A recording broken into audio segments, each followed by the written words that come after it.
मेरे प्यारे बच्चे, आप सब के लिए, आप सभी के लिए मैं बीएम सर इस YouTube चैनल के माध्यम से आप सारे बच्चे को तहे दिल से स्वागत है।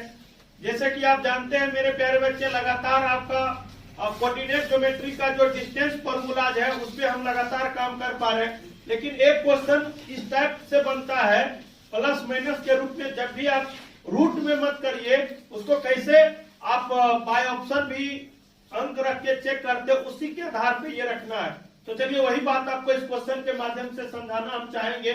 आखिर जो बात हमने कहा था, क्यों कहा, उसी के बातें और उसी के बारे में हम लोग जानेंगे। तो मेरे प्यारे बच्चे, सबसे पहले जो क्वेश्चन आपको दिख रहा होगा बोर्ड पे, यदि बिंदु 1,2 और 3,4 के बीच की दूरी 8 हो तो एक का मान ज्ञात करें। और डिस्टेंस फॉर्मूला आपके सामने है और हमने डिस्कस भी किया था। इस तरह के फॉर्मूला जब भी लिखना तो ऑर्डर के रूप में आपको लिखना। अगर आपने ऑर्डर का मतलब ये, अगर शुरू में आपने x1 लिया है तो बाद में x2 लेना और दोनों को माइनस का होल स्क्वायर कर देना प्लस, और उसी प्रकार से y से y2 का होल स्क्वायर करना।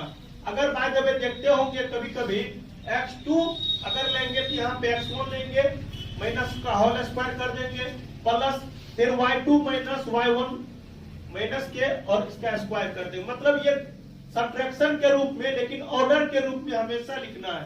ठीक है, तो चलिए हम जो मूल बात है वो हम आपको समझाते हैं। तो यहाँ पे जो है d का मान आपको दे रखा है, कितना, 8 दे रखा है। और देखिए रूट के अंदर अगर मैं बात करूं तो हमने ये भी समझाया था, जब भी कोटि और भुज आपको लिखने में दिक्कत हो तो इसी को आप x1 मान लो, इसी को y1 मान लो, इसी को x2 मान लो, इसी को y2 मान लो। और ये बात आपको अच्छा लगेगा तब जब आप सीक्वेंस में लिखेंगे तब। अब देखिए बात तो बहुत हो चुकी है सीक्वेंस के बारे में। ये x1 हमने लिया, यहाँ पे x2 आपका कितना है, 3 है, इसका स्क्वायर हमने कर दिया प्लस, फिर y जो कि ऑर्डर में आपको हमने 1 लिया, यहाँ पे 2 लेना है और यहाँ पे 4 लेना है, यहाँ पे होल स्क्वायर। अब मेरे प्यारे बच्चे दोनों तरफ स्क्वायर कर दो तो ये क्या होगा, रूट हट जाएगा और ये भाई साहब आपका 64 हो जाएगा। ये जो है a-3 का होल स्क्वायर हो जाएगा। अब 2 में से 4 जाएगा तो -2 बचेगा, -2 का होल स्क्वायर आपका 4 होगा, तो डायरेक्ट हम 4 ही कर देते हैं। अब देखिए ना, 64 में से 4 चला जाएगा तो ये 60 बन जाएगा और ये a-3 का होल स्क्वायर। अब क्या करो, a-3 का जो फॉर्मूला जो था a-2 का होल, उसको मत निकालिए, अपने आप को सोचिए x स्क्वायर है, इस रूट में अगर लाएंगे तो ये रूट के अंदर 60 हो जाएगा और a-3 हो जाएगा। इसको कंप्लीट अगर मान निकालेंगे तो आप जानते हैं ये कितना हो जाएंगे, जानते हैं 15 चौके 60, हाँ, तो 2√15 हो जाएंगे। और लेकिन हाँ, यही चीज आपको हमने कहा था कि प्लस माइनस के रूप में आपको लिखना है। एक्स स्क्वायर के रूप में अगर आप तोड़ेंगे तो प्लस माइनस लिखिएगा, प्लस माइनस लिखना है और a-3। ठीक है, अब यहाँ से कमाल करते हैं तो देखिए कमाल क्या है, a-3 और ये प्लस माइनस, ठीक है जी, ये 2√15 है। अब इसी भाई साहब को जब हम उधर फेंकेंगे तो ये प्लस माइनस 2 रूट के अंदर 15 और ये प्लस में 3 हो जाएंगे। तो यहीं से एक मान हमको निकल के आएगा 2। इसी को हम चाहेंगे अरेंजमेंट तो 3 प्लस 2 इंटू √15 हो जाएंगे और ये 3 माइनस 2 इंटू √15 हो जाएंगे। और यही मान आपका दोनों आएगा, एक पॉजिटिव के रूप में और एक निगेटिव के रूप में। तो उम्मीद करते मेरे प्यारे बच्चे, यही बात कल जो हमने डायरेक्ट पॉजिटिव के रूप में मान लिया था और बाद में आप चाहे तो दोनों ले सकते हैं। तो उम्मीद करते ये सेशन आपको अच्छा लग रहा होगा। एक क्वेश्चन और देंगे आप सारे बच्चे के लिए, तो उसको भी आपको सॉल्व करना और सीखना भी है। तो चलिए उस क्वेश्चन को जानते हैं कैसे, वो आप जानेंगे। तो सबसे पहले तो क्वेश्चन हमको पढ़ना है, एक रेखा का बिंदु, ठीक है, a ऑफ 2, तथा b ऑफ 10, y तथा AB की लंबाई आपको 10 इकाई है तो y का मान ज्ञात करना। ठीक है जी, अब हमको ये बात पहले से पता है, हमने लिखा भी है डिस्टेंस फॉर्मूला। तो हमको लंबाई दे रखा है कितना, 10, तो हमने 10 लिखा। अब जो बात हमने हमेशा समझाने का प्रयास किया है, आप क्या करो, इसको जरूर लिख लेना। ठीक है, ये लिखने से आपको ये जरूर ये होगा कि नहीं, हमें गड़बड़ नहीं कर पाएंगे या हमसे गड़बड़ नहीं हो सकता। क्योंकि ऑर्डर के रूप में लिखने के बाद ये आसान लगता है। ठीक है, तो देखिए यहाँ पे ऑर्डर की अगर मैं बात करूं तो डायरेक्ट आप 2 में से 10 को भी घटा सकते हैं होल स्क्वायर, और यहाँ पे -3 में से माइनस कौन जाएगा y।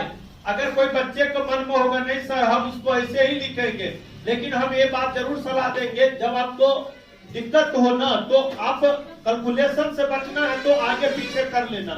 ठीक है, कहने का मतलब है 10 में से अगर 2 घटाना चाहते हो ये भी आपके लिए सही है। उसके बाद y में से आप देखेंगे तो y में से देखिए निगेटिव है और निगेटिव घटाना है तो अपने आप ये पॉजिटिव हो जाएगा।